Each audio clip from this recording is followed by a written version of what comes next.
গরম ভাতের সাথে এই পাতুরিটি ট্রাই করতে পারো। দুর্দান্ত স্বাদের হয় এই পাতুরি। এখান থেকে একটু গরম ভাতের সাথে নিয়ে নিলাম।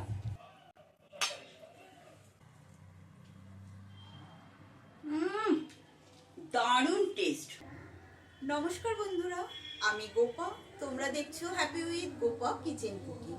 আজকে আমি তোমাদের সাথে শেয়ার করব সম্পূর্ণ নিরামিষ একটি রেসিপিটি প্রথম থেকে শেষ পর্যন্ত দেখার অনুরোধ রইল। চলো রেসিপিটি শুরু করা যাক। নিরামিষ রেসিপিটি বানানোর জন্য নিয়েছি এখানে দুটো কোয়াশ আর নিয়েছি দুটো আলু। প্রথমেই কোয়াশগুলো নিয়ে কোয়াশগুলোর খোসাটা ছাড়িয়ে নেব।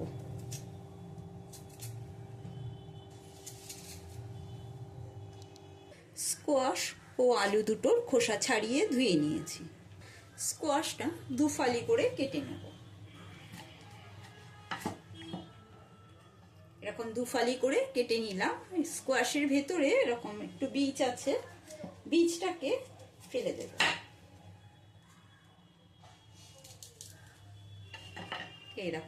এরকম বীজ থাকে, সেই বীজটাকে ফেলে দেব।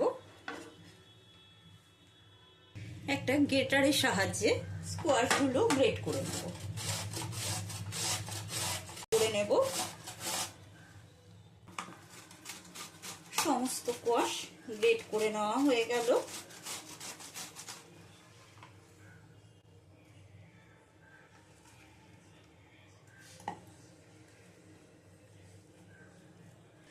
স্কোয়াশগুলো একটা বাটির মধ্যে নিয়ে নিচ্ছি।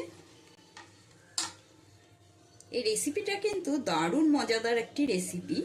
এবারে আলুটাও গ্রেট করে নেব।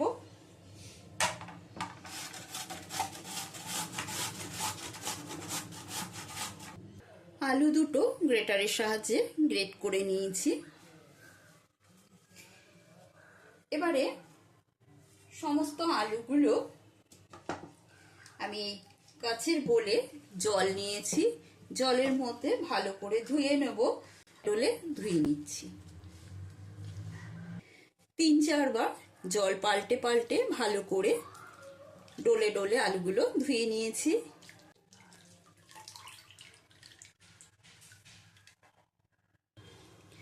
আলুটাও দিয়ে দেবো কোয়াশের মধ্যে।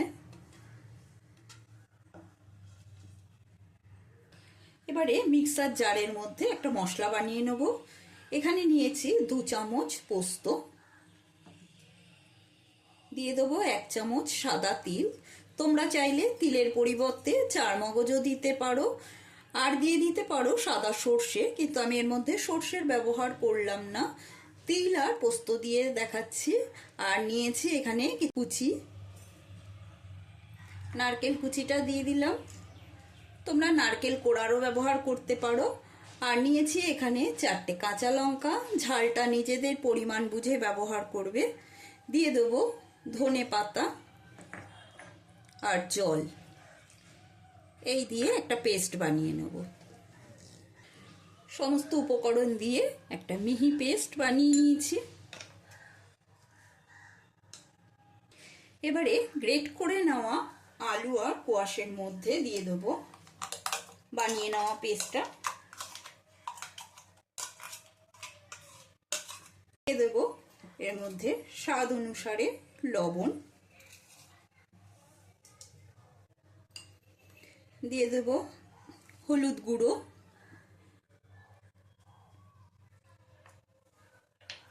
সামান্য চিনি দিলাম, আর দিয়ে দিচ্ছি সর্ষের তেল। সমস্ত উপকরণ দিয়ে ভালো করে হাত দিয়ে মেখে নেব।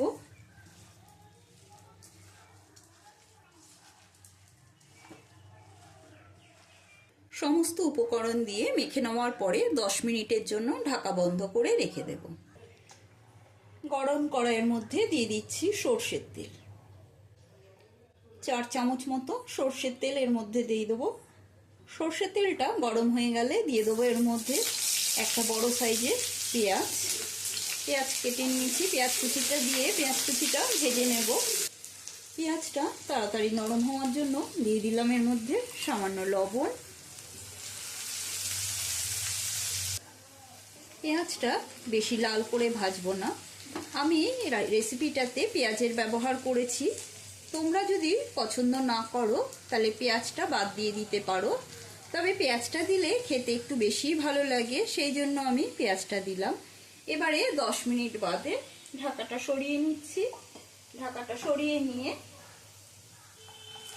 পেঁয়াজের মধ্যে দিয়ে দিলাম ম্যারিনেট করে রাখা স্কোয়াশ ও আলুটা।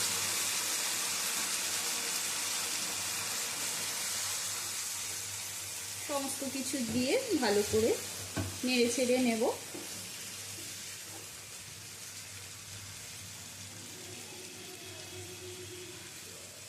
ভালো করে নেড়ে ছেড়ে নিয়ে একটু খুন্তির সাহায্যে চারিদিকটা এরকম ছড়িয়ে দিতে হবে। ছড়িয়ে দিয়ে এবারে ঢাকা বন্ধ করে দেব। গ্যাসের স্টিমটা লো টু মিডিয়ামে রেখেছি। মিনিট 5 বাদে ঢাকাটা সরিয়ে নিচ্ছি।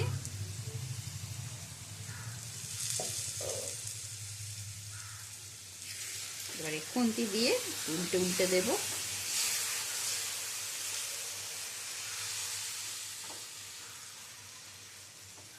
আবারও একটু এরকম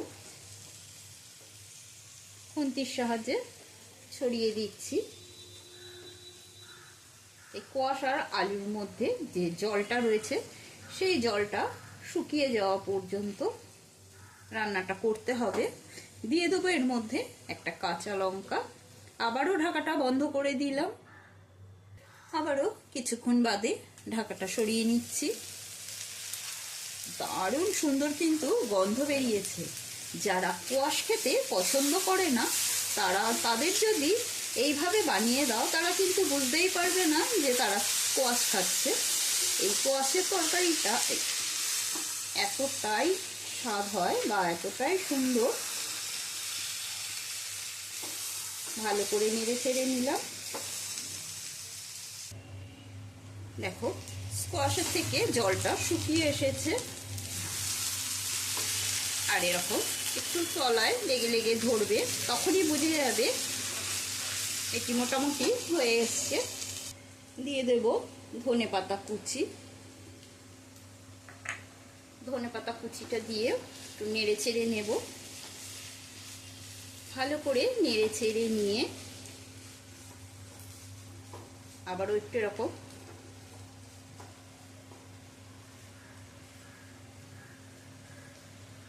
আবারও ছড়িয়ে দিলাম। একটু এরকম ভাবে ছড়িয়ে দিয়ে গ্যাসের স্টিমটা একেবারে লোতে রেখে 2-3 মিনিটের জন্য ঢাকা বন্ধ করে দিই।